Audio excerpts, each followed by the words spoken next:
Alright. Next we have ay yung text to column. So, splitting ang gagawin natin this time. So, itong names na nasa column A3 to A7, i-split natin, paghihiwalay naman natin this time. No? Kung kanina, sa concatenate, pinagsasama natin this time, papapaghiwalayin naman natin yung name ng isang employee. No? Paano po natin gagawin yun? So, select nyo lang siya. No? Itong from Andres to Ken. So, pagkatapos nyo i-select, punta kayo sa data. Yung ibang version ng Office, nasa home. No?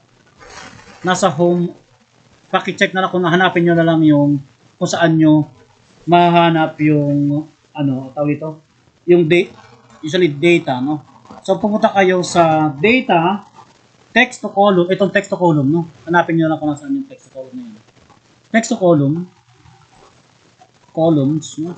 Text to columns, and then, dapat naka-check yung delimited, and then next, kapalitan nyo itong delimiters ng space, instead of tab, alisin nyo yung tab. Dahil, yung naghahati o nag-delimit dun sa pangalan ng isang employee ay space. Ayan o, may space siya kada in between ng pangalan at last name. So, ang delimiters niya ay space. So, finish na.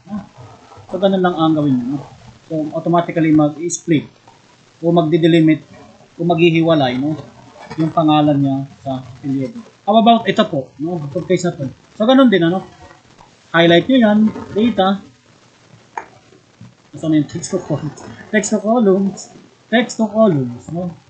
Delimited. Next.